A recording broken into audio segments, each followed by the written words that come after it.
He expected a black-edged letter, a discreet notice of death that would finally sever the last, inconvenient tie to a life he had never intended to live. He expected quiet dissolution, the slow surrender of a sickly bride to the damp and the rot of a forgotten house. He did not expect to return to find the tomb resurrected, the rot scoured clean by a will of iron. He did not expect to find her, the woman he had sent away to die, not merely alive, but magnificent in her defiance, the undisputed queen of the ruins he had abandoned. He did not expect that in the house he had given her as a grave, he would be the one to finally find a reason to live. The solicitor's office was a vacuum, a small, airless room that smelled of dry paper and drier ink, a place where life was tidily compressed into clauses and subclauses. Alastair Beaumont, the 8th Duke of Blackwood, felt the dust of the place settle on his shoulders like a second layer of mourning crepe, though he was not in mourning. He was merely burdened. The room was the physical embodiment of his ducal responsibilities, stale, necessary, and utterly devoid of warmth.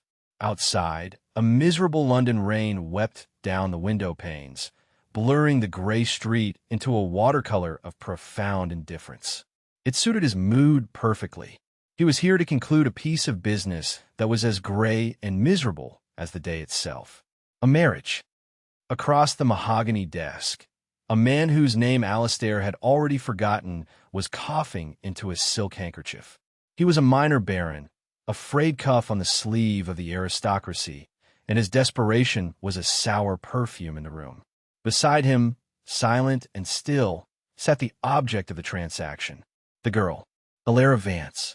She was presented as an orphan, a distant ward of the baron, and the solution to a particularly thorny clause in his great-grandfather's will, a document as convoluted and malevolent as the old man himself. To secure the unentailed portion of his vast, crumbling inheritance, Alastair required a wife. Any wife. The solicitors had assured him Miss Vance was suitable. Suitable, in this context, meant she was of gentle birth, possessed no fortune, and had no significant connections who might prove troublesome. Alastair's gaze drifted over her, an appraiser's glance, cold and impersonal. She was pale, a watercolor herself, all muted tones and soft edges that seemed in danger of dissolving into the gloom. Her dress was clean but threadbare, a shade of dove gray that did nothing for her complexion. Her hands, gloved in worn kid leather, were folded tightly in her lap, the only sign of tension in an otherwise preternaturally still form. Her most striking feature was the sheer lucidity of her eyes, a pale, clear gray that seemed to absorb the dim light of the room without reflecting any of it back. They were watchful, intelligent, and held a cynicism that belied the supposed fragility of her frame. He registered a faint, persistent cough, a dry little rasp that she tried to suppress behind her glove. The baron had waved it away as a lingering chill. The solicitor had presented a doctor's note, a flimsy piece of paper full of reassuring Latin, which Alastair had not bothered to read. He did not care if she was sickly. In fact, it was a subtle, unspoken advantage. A sickly wife was a quiet wife. A quiet wife who passed discreetly in a few years' time would be the most convenient of all. The thought was not cruel. It was merely practical. It was the same cold calculus he applied to troop movements and political alliances. Emotion was a liability he had long since excised from his life. The settlement is, as we discussed, generous, the baron was saying, his voice unctuous. A small price for the honor, your grace. A small price indeed. Alastair did not respond. He continued to watch the girl. He was a man hollowed out by duty, by a war that had stolen his youth and a political landscape that was actively trying to steal the rest. He had returned from the continent a hero in the eyes of the crown, a butcher in the eyes of his enemies, and a ghost in his own estimation. His emotions were packed away in cold storage, alongside the memory of cannon fire and the faces of dead friends.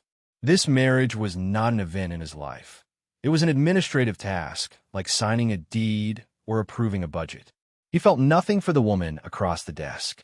Not pity, not curiosity, not even a flicker of unwelcome desire.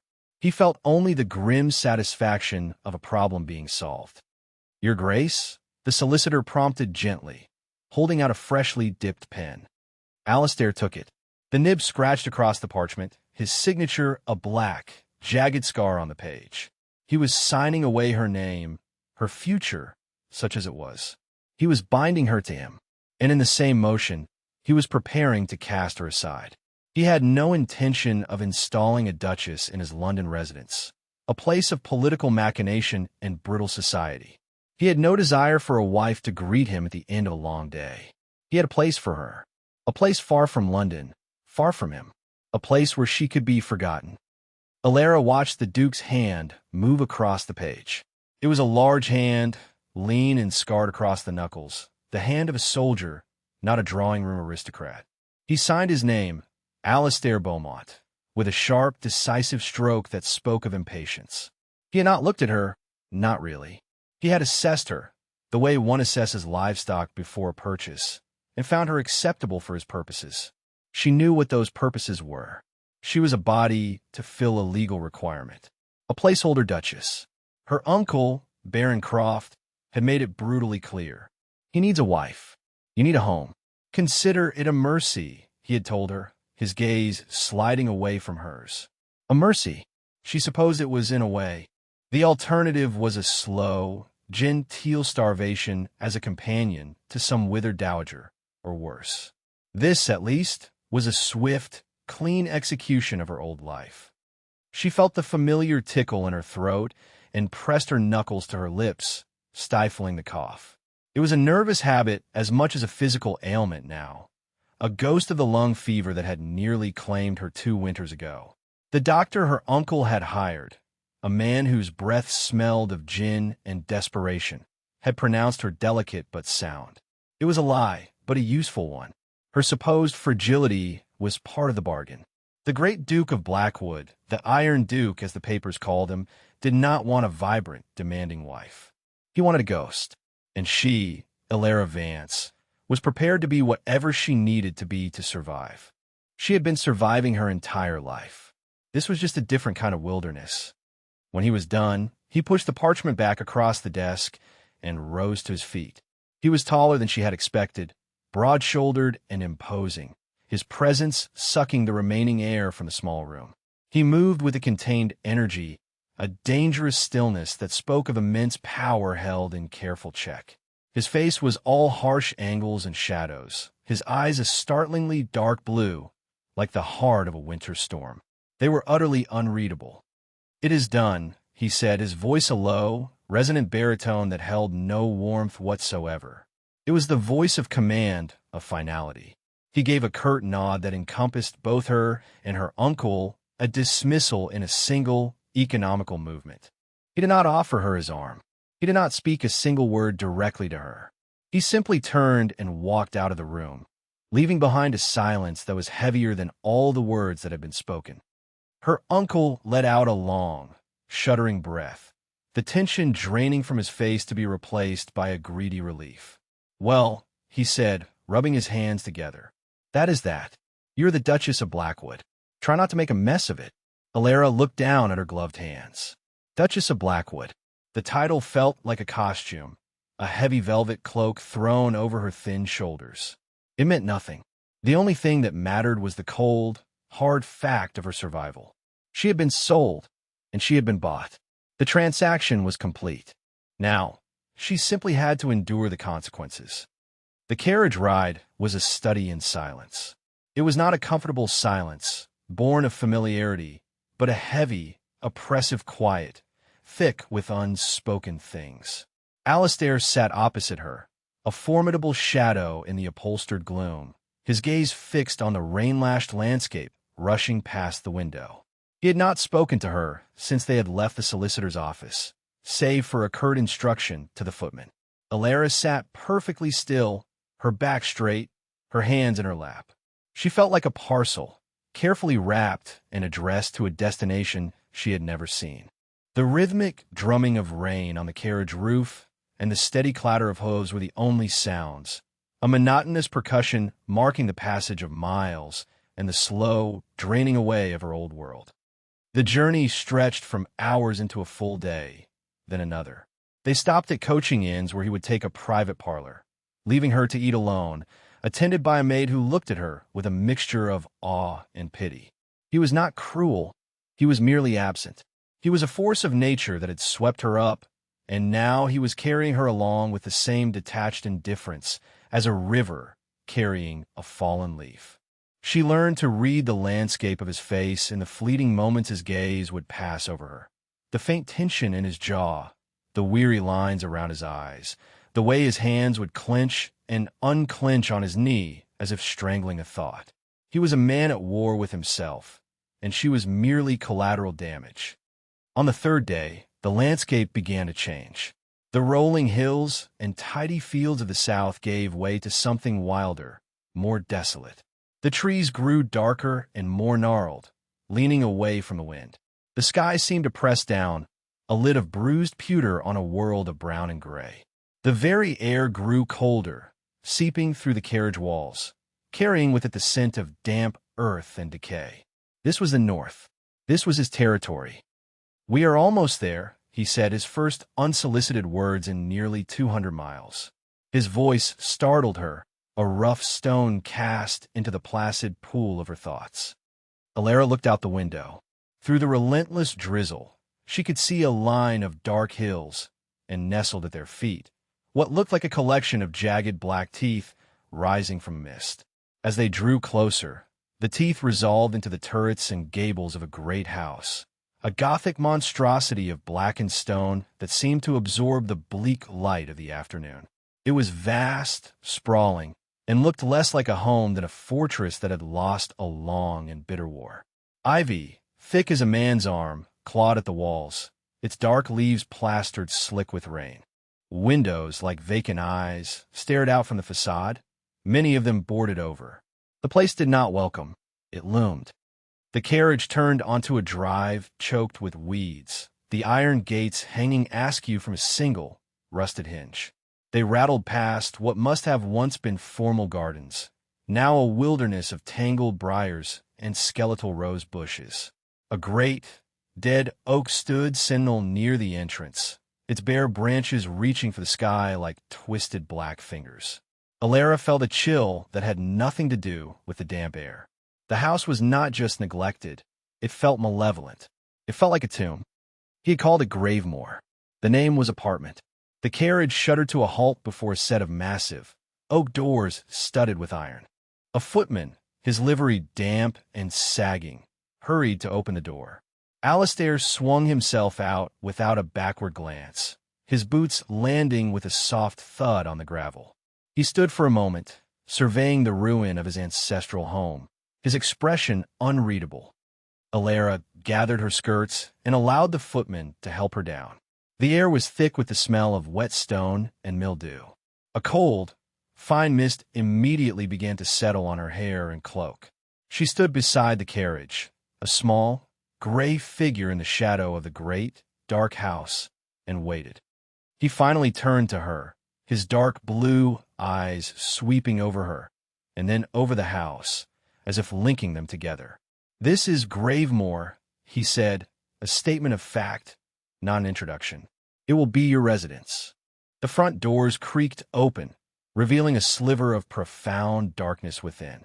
An old woman stood silhouetted in the doorway, her face a mask of disapproval. She held a single, flickering candle that did little to dispel the gloom, merely deepening the shadows that clung to her like a shroud. This must be the housekeeper. Her welcome was as cold as the stone at Alara's feet. "Mrs. Gable will show you to your rooms," Alistair continued, his tone clipped and final. "She has my instructions." He was leaving. The realization struck her not with surprise, but with a cold certainty. Of course he was leaving. He had brought the parcel to its destination. His duty was done. She looked from the hostile face of the housekeeper to the impassive face of her husband. She was being handed from one keeper to the next. "You are not staying?" she asked, her voice quiet but clear in the damp air. For the first time, a flicker of something, annoyance perhaps, or impatience, crossed his features. I have matters in London that require my attention. My work is not here." His gaze was pointed. His work was in the world of men, of power and consequence. Her place was here, in this forgotten corner of it. He turned away, preparing to climb back into the carriage. He was dismissing her, abandoning her on the doorstep of this mausoleum without a second thought. A spark of defiance, hot and sharp, flared in Alara's chest. She would not be dismissed like a servant. She would not be left standing in the rain. "Your Grace," she said, her voice a little louder this time, sharp enough to make him pause. He turned back, his head cocked, a dark brow raised in question. "What are your instructions?" she asked, meeting his gaze directly. "For me." He looked at her for a long moment, the rain dripping from the brim of his hat. The silence stretched, and she thought he might not answer. When he finally spoke, his voice was soft, almost gentle, but the words were brutal. "Survive if you can, or do not. The choice is yours. Just do it quietly." He did not wait for a reply. He swung himself up into the carriage, the door slamming shut behind him. He did not look back. The coachman cracked his whip, and the carriage lurched forward, its wheels churning the muddy gravel, and began the long journey back to London, back to his life.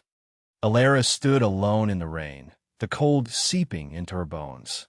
She watched until the carriage was just a dark shape in the deepening twilight, and then it was gone. She was left with the dead garden, the weeping sky, and the great, dark house that was to be her tomb. The housekeeper, Mrs. Gable, was still watching her from the doorway, her expression a mixture of contempt and grim satisfaction. Quietly, Alara thought, a bitter taste in her mouth. He wanted her to die quietly. A hot, fierce anger, unfamiliar and strangely invigorating, surged through her. She lifted her chin, squared her shoulders, and took a step toward the door. Then another. She would not give him the satisfaction. She would not die at all. The room they gave her was a cage of cold.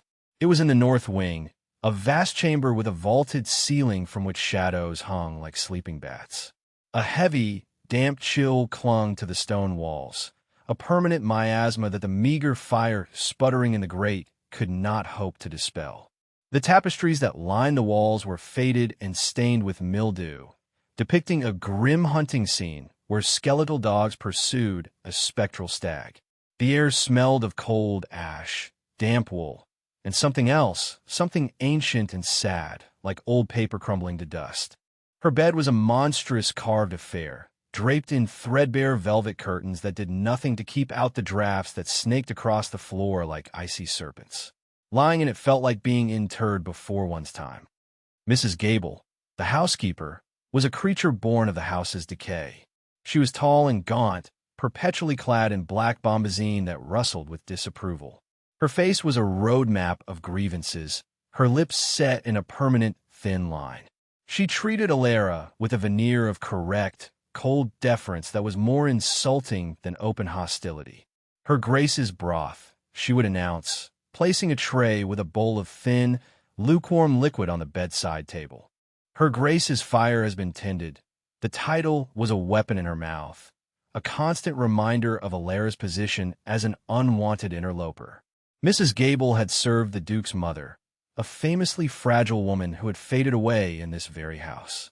It was clear the housekeeper expected, and perhaps even hoped for, a repeat performance. The rest of the staff, a skeletal crew of aging servants who moved like ghosts through the cavernous halls, followed Mrs. Gable's lead. They were polite, but distant, their eyes filled with a weary resignation. They had seen this before. They knew how it ended. The first week, Alara felt herself succumbing. The relentless dampness settled deep in her lungs, and the dry tickle of a cough she'd carried from London blossomed into a deep, rattling sickness that shook her slender frame. She spent her days in the massive, cold bed, listening to the wind howl around the turrets and the rain lash against the leaded glass. Despair was a physical weight, pressing down on her chest, making it hard to breathe. She was a prisoner in a rotting castle, left to fade into obscurity as her husband had intended. She would lie for hours, staring at the grim tapestry, at the relentless pursuit of the stag, and feel a kinship with a hunted animal. This house, this life was hunting her, and she was growing too weak to run. She would drift in and out of a feverish sleep, haunted by dreams of the Duke's face, his cold blue eyes, his final, brutal words. Do it quietly. He had not even granted her the dignity of wishing her well. He had simply discarded her. The humiliation was a colder, sharper pain than the ache in her lungs. He had judged her, condemned her, and moved on. The injustice of it burned in her throat, a fire hotter than the fever. One morning, she woke to the familiar sound of rain and the chilling realization that she was becoming what they all expected her to be, the dying Duchess. Her breath was shallow, her limbs heavy and cold. Mrs. Gable had just entered the room, her presence a harbinger of another day of passive decline. She placed the tray with the pathetic bowl of broth on the table and moved to the hearth to poke at the dying embers. Something inside Alara snapped. It was not a loud crack, but a quiet, seismic shift. A single, crystalline thought pierced the fog of her illness and despair. No. It was a word of pure, unadulterated defiance. She had not survived poverty, orphanhood, and her uncle's callous indifference to be extinguished by a draft and a housekeeper's disapproval. She pushed herself up, her arms trembling with the effort. The room spun for a moment, and a wave of dizziness washed over her. She gripped the velvet bed curtains, her knuckles white. "Mrs. Gable," she said.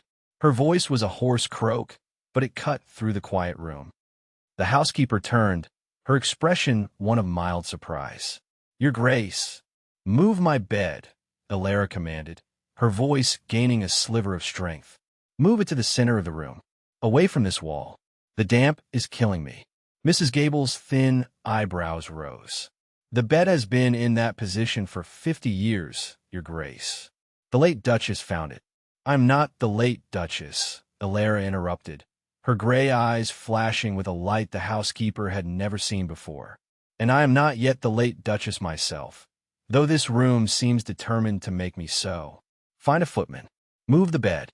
A flicker of something, uncertainty, perhaps even a sliver of fear, crossed the housekeeper's face. She was accustomed to passive invalids, not to direct commands. She hesitated for a fraction of a second. "Now," Alara added, her voice dropping to a low, dangerous whisper. Mrs. Gable gave a stiff, resentful curtsy. "As you wish, Your Grace," she rustled out of the room. Alara's heart was hammering against her ribs, a frantic, wild bird. The effort had left her breathless, but a strange, exhilarating energy was coursing through her veins. It was the energy of rebellion. She looked around the gloomy room, at the boarded-up windows, the oppressive shadows. When a young, nervous-looking maid entered with a fresh pitcher of water, Alara pointed a trembling finger toward the windows. "You, open those shutters. All of them." The maid looked aghast. "But, Your Grace, the drafts." "I would rather freeze in the light than rot in the dark," Alara said, the words coming out with a force that surprised even her. "Open them." The maid scurried to obey. With a groan of protest from rusted hinges, the heavy wooden shutters were swung back. Gray, watery light flooded the room, illuminating a universe of dust motes dancing in the air. It was not sunshine, not by a long stretch, but it was light. It was the world outside. Alara drank it in, feeling it push back the shadows in her mind as well as in the room. This was the turning point. She had stopped acting like a dying woman. She had started acting like a living one. She was no longer the stag. She was the hunter, and her prey was this house. The reclamation of Grave Moor began not with a grand gesture, but with a series of small, practical rebellions. Once her bed was moved and the room filled with light, Alara refused to stay in it. Wrapped in every shawl she possessed, she began to explore her prison. The house was a labyrinth of decay. Entire wings were shrouded in Holland cloths, the air thick with the smell of dust and time. Furniture, once magnificent, was now scarred and broken, its brocade coverings gnawed by mice. In the great library, books lay swollen and warped by damp, their leather bindings blooming with green and white mold. It was a monument to neglect, a physical manifestation of the Blackwood family's profound generational apathy. It was a fortune left to rot. Her first conquest was the estate office. It was a small, grim room behind the butler's pantry, but contained the one thing she needed more than warmth or food: information. The estate ledgers were piled in a corner, their leather covers stiff, their pages filled with the spidery script of 100 years of stewards. She spent days at the desk, her fingers becoming permanently stained with ink, a fire crackling in the grate beside her, a fire she had to bully a footman into building every morning. The numbers told a story of catastrophic mismanagement. Rents uncollected, repairs left undone, assets sold for a fraction of their worth to cover trivial debts. The Duke, her husband, clearly viewed Gravemore as a black hole, a drain on his resources to be ignored as much as possible. She found a list of assets: silver, paintings, furniture, stored in the shuttered wings. Most of it was rubbish, but some of it was valuable. She made a decision. Without consulting anyone, without asking permission from a husband who was hundreds of miles and a world away, she began to act. She summoned the nearest village solicitor, a man with suspicious eyes and a wheezing laugh, and instructed him to arrange the sale of a dozen blackened, unremarkable paintings and a set of hideous Rococo furniture that was actively offensive to the eye. Mrs. Gable was apoplectic. "Your Grace cannot. That is the Blackwood silver. Those paintings were purchased by the third Duke." "The third Duke is dead," Elara replied calmly, not looking up from her ledger. "And his paintings are going to buy a new roof for the kitchen. I imagine the staff would prefer to be dry over possessing a portrait of a man they've never met. As for the silver, we are keeping the useful pieces. The 24 silver gilt platters for serving peacocks, however, are an extravagance we cannot afford." The solicitor, seeing the promise of a hefty commission, was only too happy to oblige. The money that came back was not a fortune, but it was a start. It was lifeblood. With it, Elara did not buy silks or luxuries. She bought shingles, she bought glass for the broken windows in the servant hall, she bought sacks of flour and barrels of salted meat. She bought seeds. This brought her into the territory of Silas, the head groundsman. He was a man who seemed to have been grown from the soil of Gravemore itself, old and gnarled as the dead oak, his face a leathery mask of stoicism. He had watched her from a distance, his expression unreadable. He had served the estate for 60 years and had seen masters come and go. He expected nothing from her. She found him in a potting shed that smelled of damp earth and old clay, sharpening a spade with a whetstone. "Silas," she said, getting straight to the point, "I want to plant a kitchen garden. A large one. Here." She pointed to the south-facing wall garden, a place so overgrown with thorns and weeds it looked like a battlefield. He stopped his work and looked at her, his pale eyes squinting. "That land's gone sour, Your Grace. Hasn't been worked in 30 years. Then we will make it sweet again," she said. "I have purchased manure, and I have these." She held out a canvas bag of seeds. "Potatoes, turnips, carrots, kale. Things that will grow. Things that will feed us through the winter." He looked from the seeds to her face, a long, considering look. He saw not a fragile duchess playing at gardening, but a woman with ink on her fingers and a determined set to her jaw. He saw a pragmatist. He saw a survivor. A slow, grudging respect dawned in his eyes. He spat on the ground. "Need to clear the briars first. It'll be hard work." "I'm not afraid of hard work," she replied. "Are you?" A corner of his mouth twitched, the closest he ever came to a smile. "No, Your Grace, I am not." That was the beginning of their alliance. Silas, who had ignored the orders of stewards for years, now worked with a grim, focused energy under her direction. He and 2 young lads from the village began the arduous task of clearing the walled garden. Elara was there every day, her fine dress protected by a rough apron, her hands, once pale and soft, becoming chapped and calloused.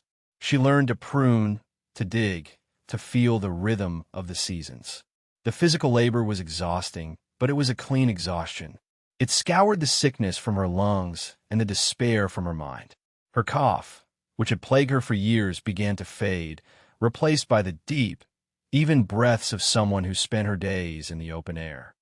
Her strategy for the house was one of tactical retreat. She could not save the whole monstrous building, so she would not try. She chose her ground. The kitchens, the servants' hall, the estate office, and a small suite of rooms for herself in the south wing, overlooking her new garden. These would be her fortress. She ordered the entire north and west wings to be closed off.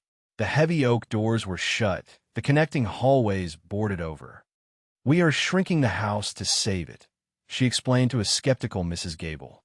"It is better to have a small, warm, living house than a large, cold, dead one." Slowly, miraculously, Gravemore began to breathe again. The constant, seeping damp receded from the inhabited rooms. The smell of mildew was replaced by the scent of wood smoke, of baking bread, of rosemary and thyme drying in the kitchens. The remaining servants, seeing the tangible improvements in their own lives, a dry roof, a full larder, a mistress who knew their names and valued their work, found their loyalty shifting slowly but irrevocably. They stopped calling her Her Grace with that mocking inflection. Now, when they said it, it sounded like a statement of fact. She was their duchess. She had earned the title not by marriage, but by conquest. One crisp autumn afternoon, a year after her arrival, Elara stood at the window of her small parlor, looking out at her domain. The kitchen garden was flourishing, a riot of green and orange and deep purple. A steady plume of smoke rose from the main chimney, a beacon of life against the gray sky. The great, dead oak had been cut down for firewood, its absence opening up the sky. The house was still scarred, still a fortress, but it was no longer a tomb. It was a stronghold. It was hers. She had come to this place a prisoner, sentenced to a quiet death. Instead, she had found a kingdom, and in the process of saving it, she had, without question, saved herself. She rarely thought of the Duke anymore. He was a ghost from former life, a man who had made a colossal miscalculation. He had left her in a ruin, and she had built a home. Alistair returned to Gravemore in the teeth of a late autumn gale. He was not seeking sanctuary. He was seeking oblivion. The past year in London had been a brutal campaign, a political war fought in perfumed drawing rooms and the venomous chambers of Parliament. He had won, but the victory felt as hollow as a drum. He had secured his party's position, crushed a rival faction, and earned the king's grudging favor, but the cost had been a piece of his own soul. He was exhausted, bone deep and spirit sore, the old ghosts of the battlefield now joined by newer, more insidious phantoms in tailored coats. He was sick of the city, of the endless grasping, the false smiles, the weight of his own name. He needed silence. He needed the cold, dead peace of the tomb he had purchased for his wife. The thought of her was a fleeting, irritating whisper. He had received a single, terse report from his solicitor in the north 6 months prior. The Duchess has sold certain assets to fund repairs. Accounts appeared to be in order. He had been annoyed by her presumption, but too preoccupied to act on it. He assumed she was playing at being a chatelaine, a brief flurry of activity before the inevitable decline. He pictured her as he had last seen her, pale, frail, a puff of smoke one good gust of wind would disperse. The black-edged letter he had been expecting had never arrived. An administrative oversight, he supposed. Or perhaps she was simply taking longer to die than anticipated. The thought brought him no satisfaction, only a weary sense of impatience. The journey north was a blur of rain and mud, his mood as bleak as the landscape. As the carriage turned off the main road onto the familiar, rutted lane leading to Gravemore, he braced himself for the sight of its decay. He expected the sagging gates, the weed-choked drive, the looming, sightless face of the house. He did not expect the gates to be repaired. They stood straight and true, freshly painted a severe, glossy black. The carriage passed through them onto a drive that was clear of weeds, the gravel raked and level. It was a small thing, but it was wrong. It was a note played out of key, a jarring dissonance in the symphony of neglect he had been anticipating. He sat up straighter, peering out the window. The skeletal trees lining the drive had been pruned, their wild, desperate limbs tamed into a semblance of order. And then he saw it. Smoke. Not the thin, pathetic wisp from a single chimney he might have imagined, but thick, confident plumes rising from at least 3 different stacks in a main block of the house. It was the smoke of a living, breathing household. Alistair felt a prickle of unease, a strange and unwelcome curiosity. He had come here seeking a mausoleum, a place that would mirror the emptiness inside him. This was not it. This was something else. When the carriage pulled up before the entrance, the great oak doors swung open immediately, as if his arrival had been expected. A footman, young and alert in a clean, well-mended livery, ran down the steps. The great dead oak tree that had dominated the forecourt was gone. In its place was a clear, open space. The air did not smell of mildew and rot. It smelled of wood smoke and damp earth, a clean, sharp scent. He stepped out of the carriage into a world he no longer recognized. He looked up at the house. The windows of the south wing were no longer boarded. They were glazed and clean, and behind them he could see the warm, flickering glow of firelight. The ivy had been stripped from the stone walls in that section, revealing the clean, hard lines of the original masonry. The house looked awake. Mrs. Gable appeared in the doorway. She was still clad in her funereal black, but the pinched, sour expression had been replaced by something else, a kind of rigid, anxious propriety. She looked flustered. "Your Grace," she said, dropping into a deep, stiff curtsy. We were not expecting you." "Evidently," Alistair said, his voice clipped. He strode past her into the great hall. The change here was even more shocking. The hall was still vast and shadowed, but it was clean. The floorboards, once gray with dust, were polished to a dull gleam. The air was cool, but it was the clean coolness of stone, not the seeping damp of decay. And a fire, a roaring, magnificent blaze, crackled in the massive hearth at the far end of the hall, casting a warm, dancing light over the stone flags. He had not seen a fire in that hearth since he was a boy. He stripped off his gloves, his mind reeling. What had happened here? Had she summoned a team of magicians? He had left this place to crumble, had allocated it no funds, no resources. He had left her here to crumble. It did not make sense. "Where is she?" he demanded, his voice sharp. Mrs. Gable flinched. "The Duchess is in the estate office, Your Grace." The what? He had forgotten such a room even existed. "The estate office," the housekeeper repeated, a note of defensiveness in her voice. "She is working." Alistair stared at her, then turned and strode down the hallway, his boots echoing in the sudden silence. He threw open the door to the small room behind the pantry without knocking. And there she was. The room was warm and smelled of beeswax, old paper, and hot ink. A fire blazed in the small hearth. And at the center of it all, seated at a large, scarred oak desk that was covered in ledgers and stacks of paper, was Alara. She was not the woman he remembered. The pale, watercolor girl was gone. In her place was a woman of sharp lines and vivid color. Her hair, which he recalled as a nondescript brown, was coiled neatly at the nape of her neck, gleaming with unexpected hints of auburn in the firelight. Her face had gained a healthy color, and the frailness had been replaced by a lean, wiry strength. Her dress was simple, a practical dark wool, but it fit a body that was no longer fragile. There was a smudge of ink on her cheek, and her fingers, he saw, were stained with it.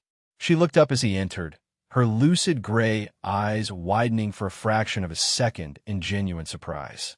Then her expression settled into a mask of cool, unreadable composure. She looked strong. She looked powerful. She looked magnificent. He stood in the doorway, dripping rain onto her clean floor, a titan of the political world rendered momentarily speechless.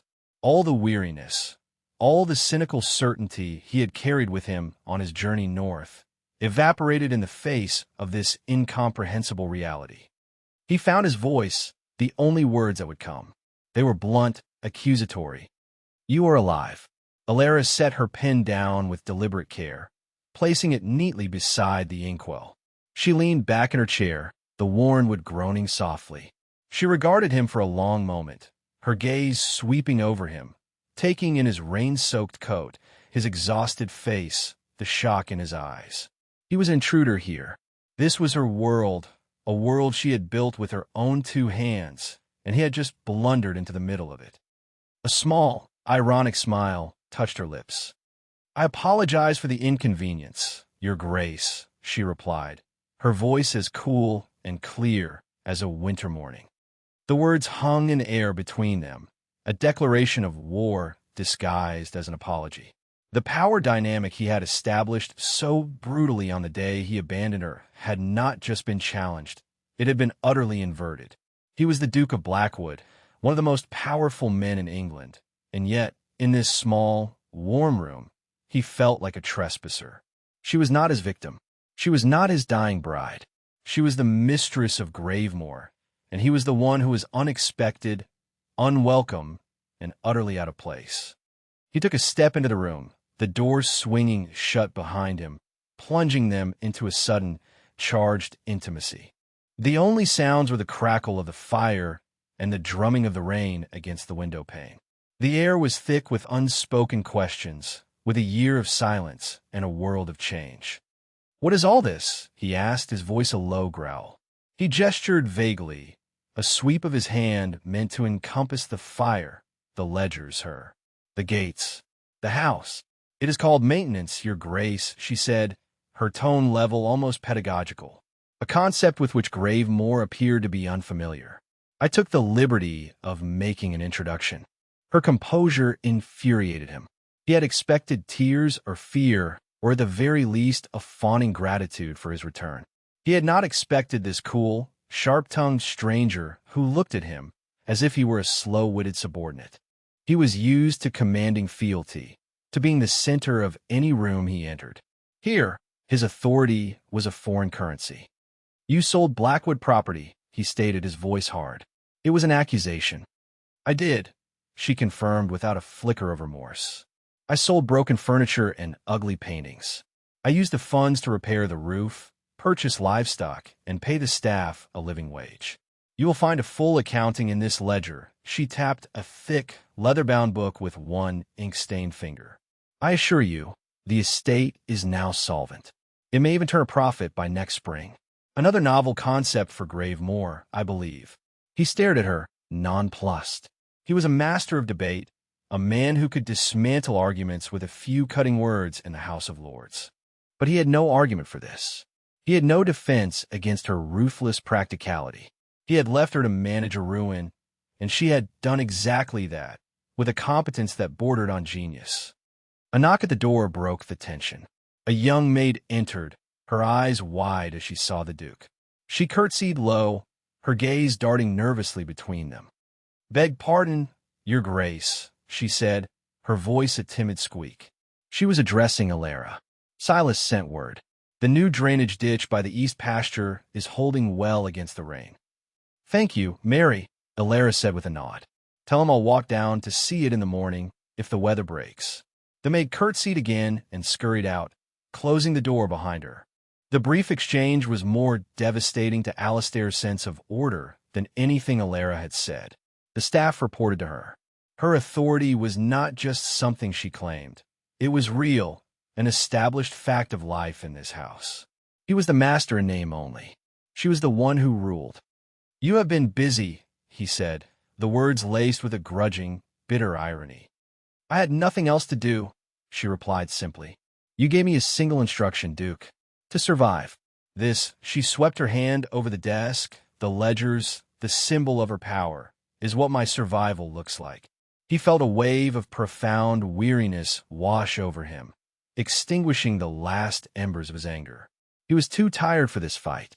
He had come here for peace, for the silence of the grave, and had instead walked into a whirlwind of purposeful activity, orchestrated by the one person he had assumed would be silent forever. He sank into the single armchair by the fire, the leather groaning under his weight. He ran a hand over his face, the gesture of a defeated man. "I need a drink," he said, more to himself than to her. Alara watched him for a moment.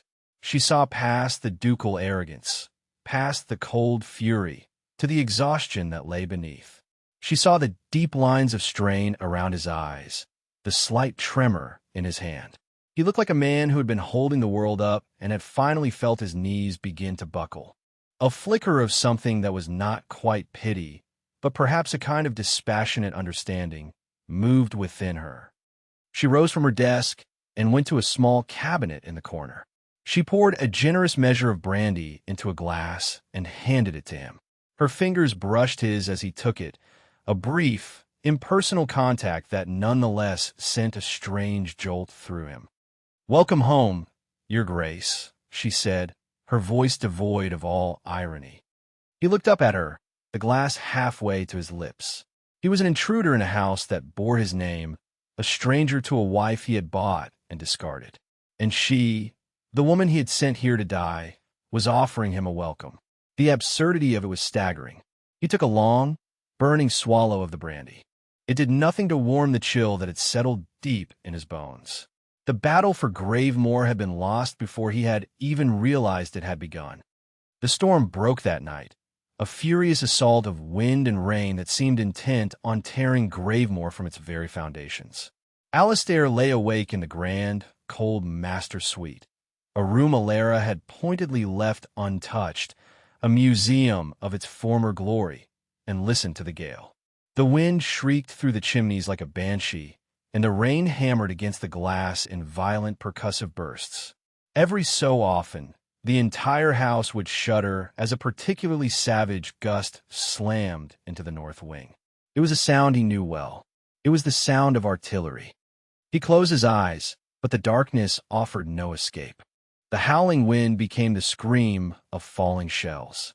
The rattle of the window frame became the chatter of distant musket fire. He was no longer in a bed in the north of England. He was back in a muddy trench outside a fortified Spanish town, the air thick with the smell of gunpowder and blood. The familiar cold dread began to seep into him, a poison he had been holding at bay for years. In London, the endless work, the political skirmishes, the constant demands on his attention had kept it submerged.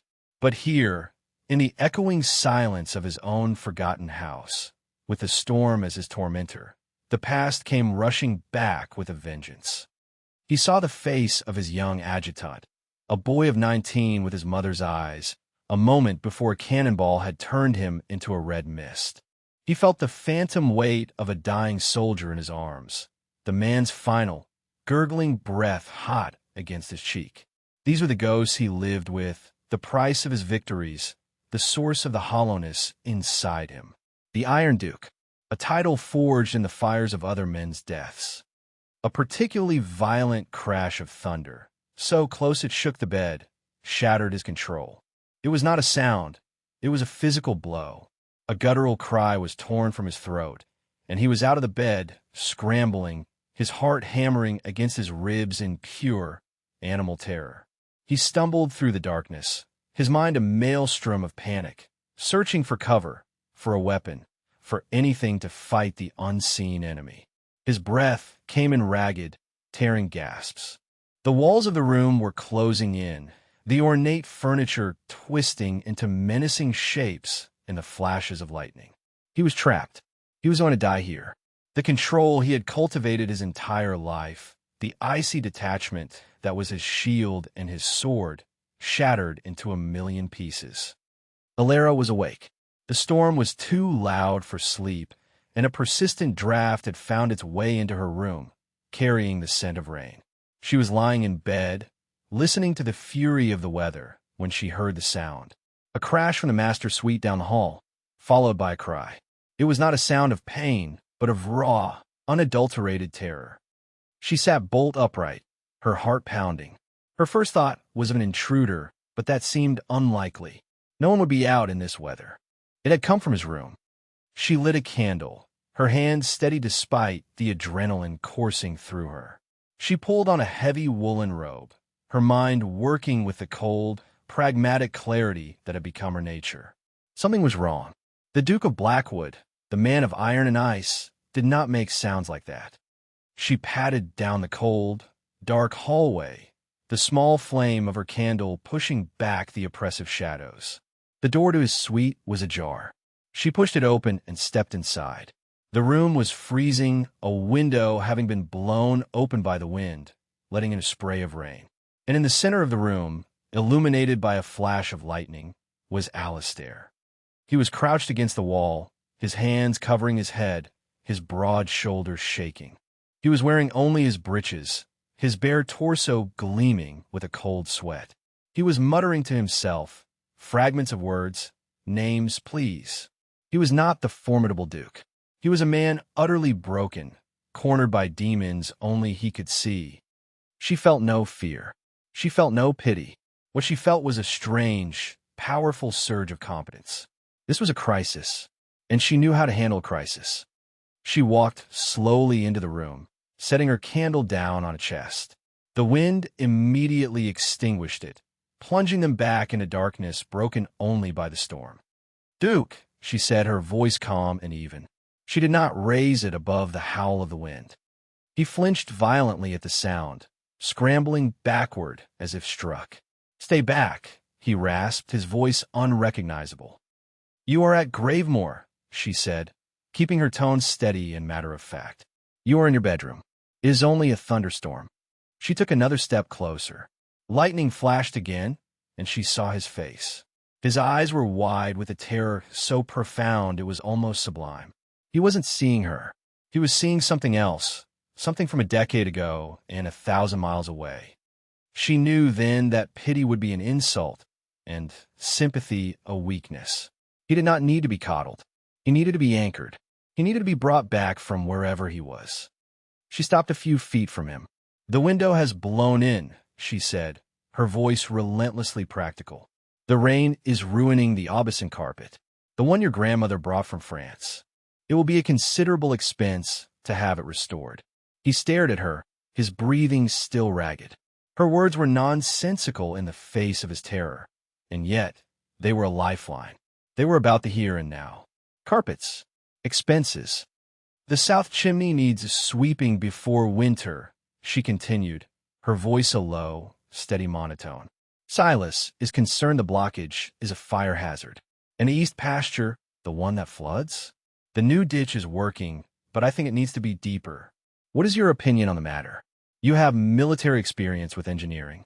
Would you recommend a deeper channel or a secondary runoff?"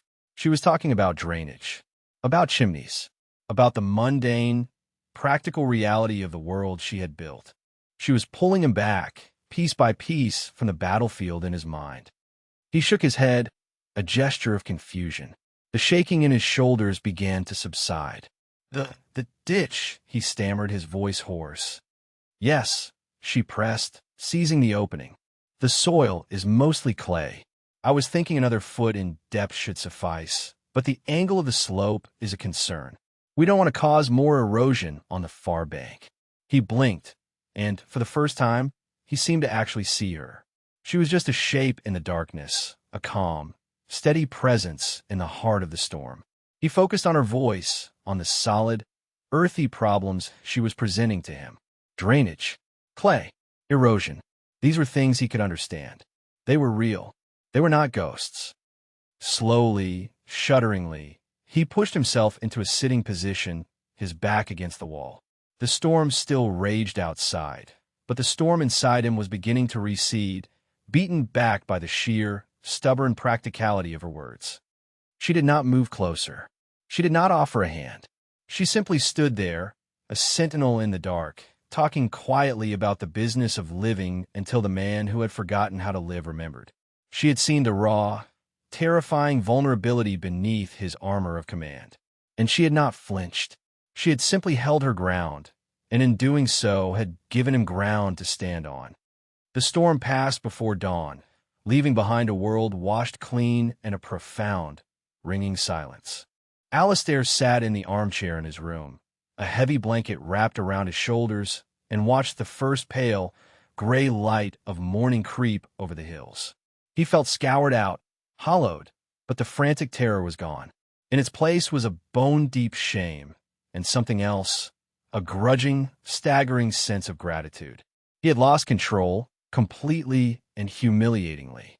Any other person, a servant, a friend, a lover, would have reacted with fear or pity. They would have tried to soothe him, to comfort him. Alara had done none of those things. She had treated his psychological collapse as if it were a leaky roof, a problem to be assessed and managed with calm, dispassionate competence. She had not tried to save his soul. She had simply reminded him that he had a body, that it was in a house, and that the house had problems that needed solving. It was the most profound act of grace he had ever experienced. He did not know how long she had stayed, a quiet presence in the dark. He remembered her voice, a steady anchor in the chaos, talking of ledgers and livestock in the coming winter. At some point, she must have left, for when the light came, he was alone. He felt a strange, sharp pang of disappointment at her absence. He finally pushed himself to his feet. His body ached as if he had been through a physical battle. He dressed slowly, his movements stiff. He had no plan, no idea what to say or do. How did one face the woman who had witnessed the complete disintegration of one's carefully constructed self? The shame was a physical weight, heavier than any ducal responsibility. He expected her to use it against him, to wield his moment of weakness as a weapon in their silent war. It was what he would have done. He found her not in the estate office, her seat of power, but in the kitchens. The room was the warmest in the house, filled with the comforting smell of baking bread and brewing tea. A fire roared in the massive hearth. Alara stood at a large wooden table, her back to him, wearing a simple apron over her dress. She was kneading dough, her movements strong and rhythmic, her entire focus on the task at hand.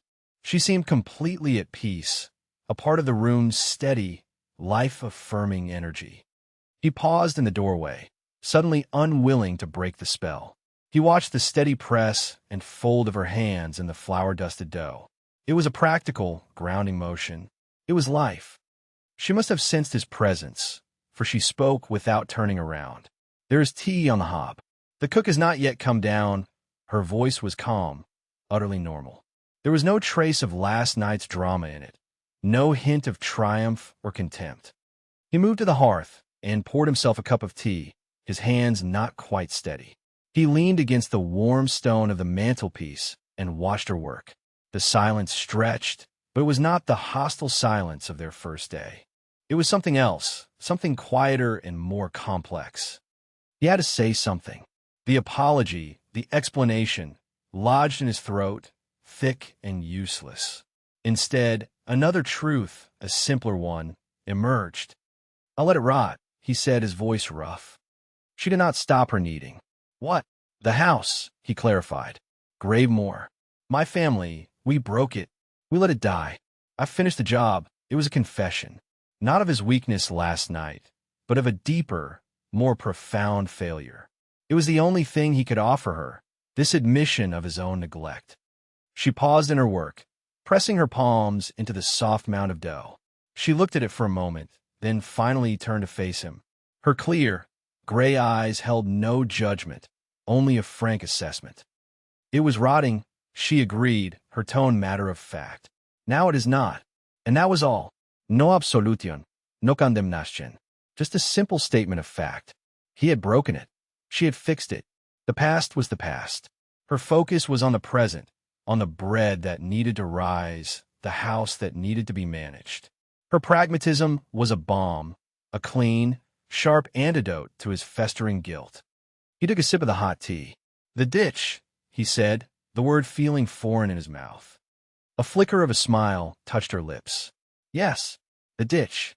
A deeper channel is the wrong approach," he found himself saying, the military engineer in him surfacing unexpectedly. "It will cause instability in the clay. What you need is a series of smaller, terraced runoffs to distribute the water load. I can draw a plan." She wiped her floured hands on her apron and leaned against the table, considering him. "You would do that?" "It is my land," he said, and the words tasted different now. They were not a statement of ownership, but of a nascent, unfamiliar responsibility. "The problem is my own." "It is our problem," she corrected him gently. The word hung in the warm air between them. "Our." It was the first time either of them had acknowledged the bond that existed beyond the legal document they had signed. They were not husband and wife in any conventional sense. There was something else. They were two people bound to a broken house, and in the shared act of trying to mend it, a new, fragile structure was being built between them. She pushed a stray strand of hair from her forehead, leaving a faint smudge of flour on her temple. The estate accounts are a mess. The filing system is archaic. I can't make sense of the tenant leases from before my arrival. It was a confession of her own, a rare admission of a problem she could not solve alone. I know that system, he said. My father devised it. It is deliberately obtuse, he paused. I can help you with it. She nodded slowly. Good. And so, the truce was struck, not with handshakes or promises, but in the quiet, shared space of the kitchen, over the mundane topics of drainage ditches and accounting ledgers. He had shown her his deepest vulnerability, and she had responded not with scorn, but with a problem that needed solving. She had shown him a sliver of her own limitations, and he had offered not dominance, but assistance. It was the beginning of a partnership. The days that followed settled into a new, unforeseen rhythm. The house, which had been the arena for their silent conflict, now became the blueprint for their collaboration. Alistair, the man who had fled Gravemoor as a symbol of his own decay, found himself drawn into its resurrection. He spent the morning after the storm walking the estate with Silas, his expensive London boots covered in mud, his head bent with the old groundsman's as they discussed crop rotation and the health of the remaining livestock. He spoke of drainage and soil composition with an authority that surprised everyone, including himself, dredging up long-forgotten knowledge from his military education. Silas, who had viewed the Duke as nothing more than a wealthy absentee, began to look at him with a grudging respect that mirrored the one he held for Alara. The afternoons were spent in the estate office. The room was still unequivocally hers, but he was no longer an intruder. He was a consultant. He sat not at her desk, but at a small side table she had a footman bring in, and together they plunged into the labyrinth of the Blackwood family's chaotic finances. He explained the arcane system of cross-referencing and coded ledgers his paranoid father had created, while she, with her sharp, practical mind, pointed out inefficiencies and opportunities he had never seen. If we leased the upper, grazing lands to the sheep farmers in the valley, she said one afternoon, her finger tracing a line on a hand-drawn map, the income would be minimal, but they would be responsible for maintaining the fences. The cost savings on repairs alone would be significant. He looked from a map to her face. She was completely absorbed, her brow furrowed in concentration. He was struck again by the force of her intellect. She saw the world not in terms of lineage and honor, but in terms of assets and liabilities, of pragmatic cause and effect. She was not managing an inheritance. She was running a business. It's a good plan, he said, his voice quiet. He found himself wanting to impress her, a novel and unsettling sensation. But the tenants at Hillwood Farm have grazing rights dating back to the first Duke. They would protest. The Hillwood lease expired 3 years ago, she countered without missing a beat, pulling another ledger from stack. Your London solicitors simply never bothered to renew it or inform the tenants. Legally, they are trespassing. He stared at her, a slow smile spreading across his face. It was the first real smile he had felt in years, a genuine expression of admiration and amusement. You, Duchess, are a menace. She looked up, startled by the warmth in his tone. I am practical, Duke. It is a quality you yourself seem to be rediscovering. There was again that sharp, witty tone. But now it was not a weapon meant to wound him, but a parry in a new kind of duel, one that was almost enjoyable. The silence that fell between them after these exchanges was no longer a void. It was a shared space, filled with the rustle of paper and the scratching of pens, a comfortable quiet born of mutual purpose. One evening, they were working late, trying to reconcile a particularly tangled account. The fire had burned low, and the room was growing cold. Alara shivered, rubbing her arms. Without a word, Alistair rose and went to the hearth. He took the poker and skillfully coaxed the embers back to life, adding a few small logs until a steady flame was reestablished. He performed this simple domestic act with an unconscious competence. The Duke of Blackwood, the man who had aids for his every need in London, was tending a fire for her.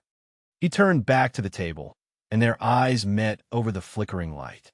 In that moment, the room felt less like an office and more like a sanctuary, a small pocket of warmth and order they had carved out of the vast, cold house.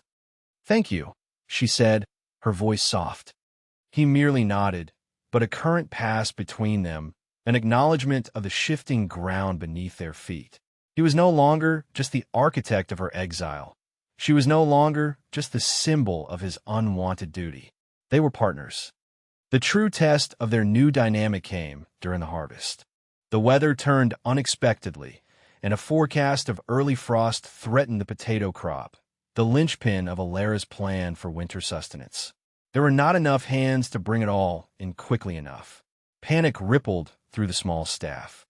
Alara stood in the muddy field, the cold wind whipping her skirts, her face a mask of worried concentration. Alistair found her there, staring at the rows of plants as if she could will them out of the ground. "We will lose half of it," she said, her voice tight with frustration. He looked at the field, then at the sky, then at the small group of farmhands working with a desperate haste. He made a decision.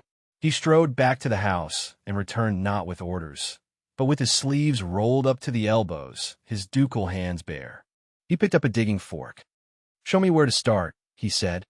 The staff stared in stunned silence. Silas's jaw dropped. Alara looked at him, at his fine linen shirt already smudged with dirt, at the determination in his face. He was not playing at being a farmer. He was simply a man seeing a job that needed to be done. She pointed to the far end of the row. There, he dug the fork into the rich, dark earth and began to work. Alara, grabbing a basket, worked beside him. They worked all day, side by side, in a rhythm of dig and gather, their movements becoming synchronized. They did not speak much, their energy focused on the task. At one point, reaching for the same potato, their hands brushed. His hand was large and warm, callous from sword and rain, but gentle as it covered hers for a brief, electric moment. It was not a romantic touch. It was grounding, a shared point of contact in the cold mud, a physical confirmation of their alliance. They were in this together. By nightfall, covered in mud and utterly exhausted, they had saved the crop. They stood in the twilight, looking at the sacks of potatoes piled high, a tangible result of their shared labor. The house stood behind them, lights glowing warmly in the windows of the south wing. It looked like a fortress, but a welcoming one, a bastion against the coming cold. They walked back to the house together, their shoulders almost touching. The cold, empty space that had defined their relationship had been filled, not with passion, but with something far more solid and enduring. The quiet, profound respect of two survivors who had finally found an equal in one another. The old world arrived on a horse lathered in sweat, in the form of a royal courier. He clattered into the forecourt one bright, cold morning, his uniform a slash of scarlet against the muted tones of Gravemoor. He carried a leather dispatch case bearing the king's own seal. The arrival of such a man in this remote corner of the world was an event so alien it felt like a tear in the fabric of reality. The reality they had so carefully woven. Alara saw him from the window of the estate office. Her heart gave a sudden, painful lurch. For weeks, she had allowed herself to live in the present, to inhabit the comfortable new rhythm she and Alistair had established. They worked together, they ate their meals together, they talked of the estate, of books, of politics. The vast, echoing silence of the house had been filled with the low murmur of their partnership. She had allowed herself to forget who he was, what he represented. The courier was a brutal reminder. He was the Duke of Blackwood. His life was not here, in the mud and ledgers of a forgotten estate. His life was in London, in the halls of power at the right hand of the king. Instinctively, her defenses slammed back into place, a fortress of cynicism and self-preservation built over years of disappointment. Of course he would leave. This interlude, this strange, quiet peace, was nothing more than a convalescence for him. He had healed his weary spirit in the tranquility she had forged, and now the world he belonged to had come to reclaim him. She felt a cold, bitter anger, mostly at herself, for her foolishness, for daring to believe this could be anything more than temporary. When Alastair was summoned from the fields to meet the courier, she did not join him. She remained in her office, her sanctuary, and waited. She picked up her pen and stared at the ledger, but the numbers swam before her eyes. She was listening, her entire being focused on the sound from the great hall. She heard the courier's clipped, official tones, and then Alastair's low, resonant response. She could not make out the words, but she did not need to. She could imagine them. "At once, your majesty, my duty calls." After a few minutes, she heard the courier's boots on the stone flags as he was shown out, and then the sound of Alastair's footsteps approaching the office. She braced herself. She composed her face into a mask of cool, polite indifference. When he entered, she would be the Duchess, formal and distant. She would make it easy for him to go. She would not let him see that his departure felt like a betrayal, like he was taking the warmth from the very stones of the house she had brought back to life. He entered the room and closed the door behind him, plunging them into their familiar, shared quiet. He held a thick parchment, sealed with a formidable red wax, in his hand. He looked at her, his dark blue eyes searching her face. "The king requires my presence in London," he said, his voice flat. "There is a crisis in the cabinet. He wishes me to take the post of Lord Privy Seal." Alara's heart sank, but her expression did not flicker. She gave a slight, formal nod. "A great honor. You must, of course, answer the summons. When do you leave?" She was proud of her voice. It was steady, cool, the voice of a duchess, not a woman whose world was about to be torn apart. He did not answer her question. He continued to look at her, his gaze intense. It would mean residing in London for most of the year. It would mean leaving Gravemoor. Leaving this, he gestured, a small motion that encompassed the room, the ledgers, the life they had built. "Your duty is to the crown," she said, the words tasting like ash in her mouth. "It has always been your first priority." "Has it?" he asked, his voice quiet. He walked over to the fireplace, where a low fire was burning against the morning chill. He stared into the flames for a long moment, the royal dispatch held loosely in his hand. "I spent my entire life serving my duty. To my family's name, to the army, to the crown. I have sacrificed everything for it. My youth, my peace, my—" He trailed off, unable to name the parts of his soul he had amputated in its name. He turned from the fire to look at her. "My father pursued duty until it drove him mad. He died in a house filled with treasures he never enjoyed, estranged from a world he sought to control. My mother faded away in this very house, a victim of a duty she could not bear. I thought my duty was to be better than them, to be stronger, to be the Iron Duke," he said the title with a profound, bitter self-mockery. "I came back here seeking a place to hide from that duty," he continued, his voice dropping lower. "I came back here broken, and I found this. I found a home, Alara. Not a house, a home. You built it. You built it from the ruins I left behind." She stared at him, her heart hammering against her ribs, the careful walls of her composure beginning to crack. She didn't know what to say. He looked down at the king's summons in his hand. He looked at the wax seal, the symbol of the world that had owned him for so long. Then, with a sudden, decisive movement, he tossed it into the fire. Alara gasped as the flames licked at the parchment. The red wax melted like a drop of blood, and the paper curled, blackened, and was consumed. It was an act of treason, an act of liberation. He turned back to her, his face illuminated by the fire, the shadows gone. His eyes were clear and fiercely alive.